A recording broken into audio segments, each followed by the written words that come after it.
Well, it's another day in paradise here at the Oasis. Another day of working in the bush, picking up the dead wood. And speaking of dead wood, you know what never ceases to amaze me, and I know a lot of you veterans are out there, and you listen to my posts, some of my rants. I don't rant as much as I used to, but what never ceases to amaze me is, we get these, I don't know what you call them, on Facebook, on our telephones, business that say that they value veterans, and how great we are for serving our country and for sacrificing. And when you do business with them, you ask them for that veterans discount. They haven't got a clue what you're talking about. And so it's kind of hypocritical, These people grab your attention by telling you how great you are. But when you ask for that discount, oh man, that veterans discount, that's like snake venom, And these people just, I don't know what the hell's wrong with people anymore. I think these people think that that most of us are dumb, that we can't read them. But I know that you veterans out there, I know you guys and gals, I forgot to say gals, guys and gals, veterans, and I know the ladies served just as well as the guys. Doesn't mean, ladies, that you're equal to us, but anyhow, I appreciate your service. I'll get some nasty letters now back from you ladies. Just joking. Take it easy.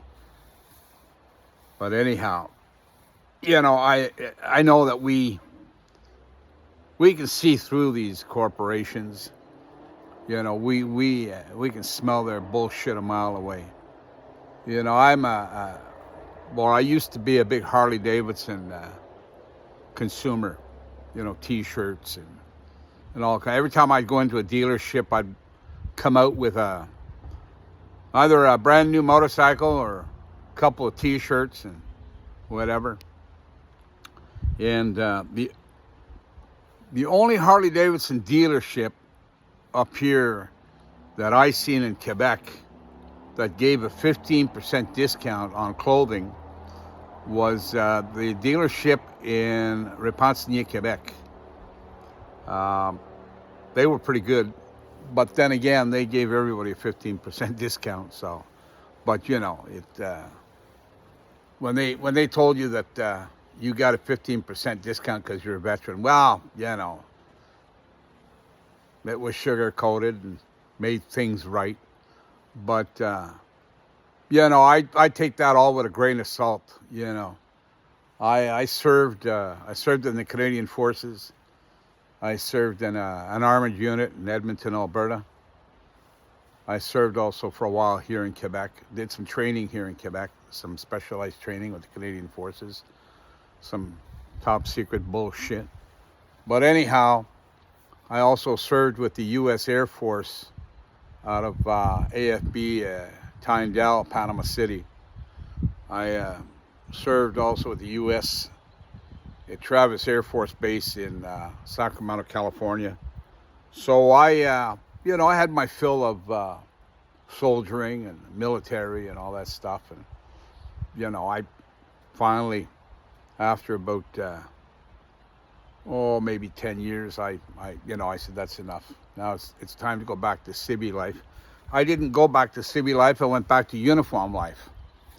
Went with the RCMP, the Diplomatic Corps, Special Ministerial Protection Services. And so I strapped on a gun and a uniform and did my time with the RCMP, and done a little time with CSIS, and So, I finished all that and then went to Corrections Canada for a few years.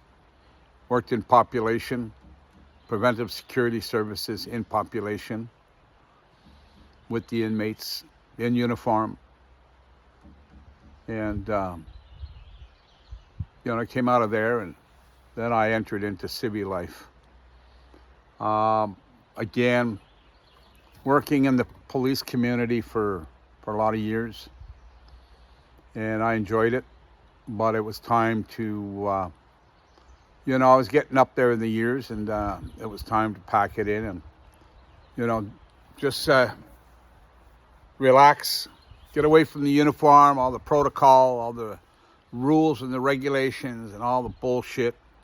And believe me, I don't like to speak on the behalf of cops, but, I wouldn't be a cop today, not in this day and age.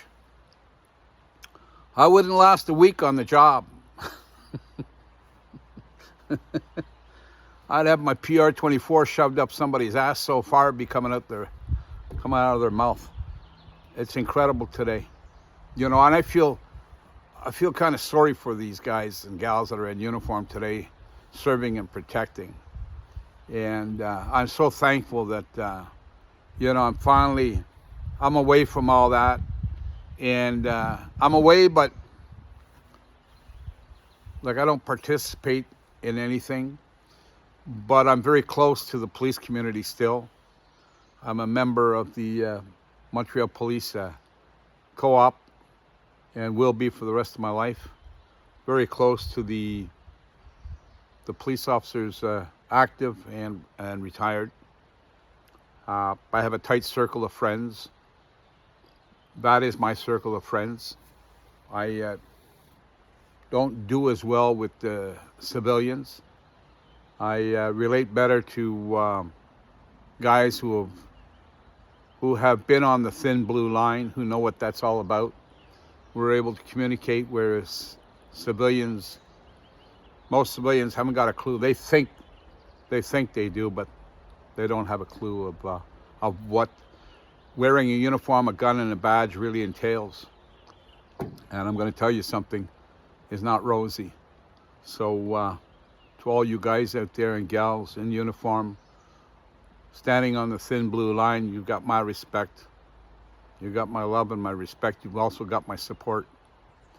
But getting back to the veteran stuff there and the business, how they relate to veterans. And, and I just want to add one more thing. We talk about military veterans, but I've always considered, whether it be municipal police, regional police, once they're retired, I've always considered them also as equal to military veterans. They're veterans. They've been in a different war. They've been in the urban wars.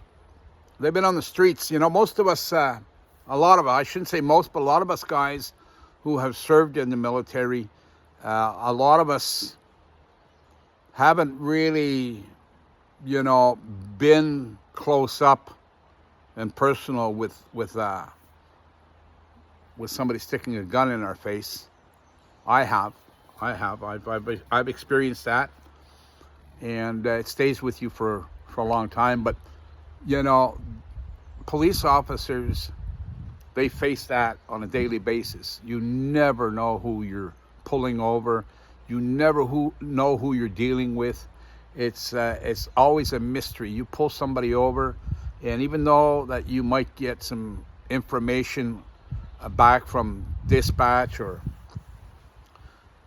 most of the time the information is confusing. They're not giving you all the information. So you're walking up to a car, a stranger, and you don't know what's waiting for you when that door opens or the windows rolled down. And I know of quite a few of my friends, ex-colleagues, have been shot in the back, shot in the head. I've lost a few of my friends, died in the streets. And so, you know, when we use that word veteran, it's not to be used lightly.